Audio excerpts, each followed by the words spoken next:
Tehrandayıq, toya günlər qalıb, biz isə İran Molu gəzməyə gedirik. Yolda yanacaq doldurduq, self servis idi. 40 litr benzinə bizim pulla təxmini 1-2 manat pul ödədik. İran Mol dünyanın ən böyük molu imiş. Dedilər, inanmadım, Google-da baxdım. Həqiqətən eləymiş.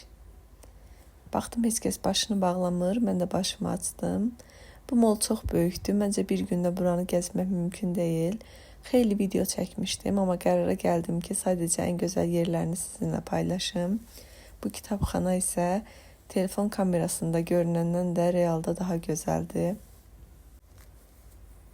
Molun bu hissəsi isə gipsdən hazırlanıb. Tavanı demək olar ki, əl işçiliyidir. Bura isə xalça muzeyidirmi deyim, mağazasıdırmı bilmədim. Məsələn, bu xalça satış üçün qoyulmayıb. Bunu 7 nəfər 6 il ərzində düzəldib. Digərləri isə deyəsən satılırdı.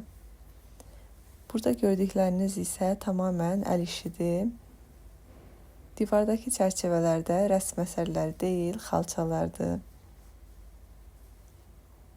Qiymətləri açığı baha idi, amma nəzərə alsaq ki, əl işidir, bahadır demək olmaz. İranda daha çox misdən hazırlanmış əşyalar gördüm, həm insanların evində, həm də mağazalarda.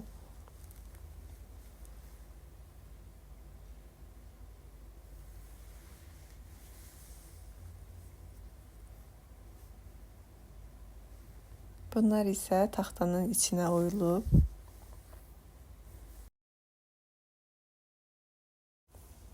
Bura isə güzgülü salondur. Yerdəki böyük təkparça xalçanın gözəlliyinə baxın. Belə sulu bir yerdən keçib food court-a getdik. Bu food court-u şəhər mənzərəsi kimi dizayn ediblər. Sanki bir şəhərin küçələrində gəzirmişsən kimi təəssürat yaradır. Xeyli restoranlar, kafe-shoplar var idi burada. Mən bəyəndim açığı. Düzdür, bu konsept başqa ölkələrdə də var. Buradakı da xoşuma gəldi, yaxşı idi. Burada isə turşuların dadına baxdıq biraz. Biraz da gəzib moldan çıxdıq. Növbəti videolarda görüşənədək.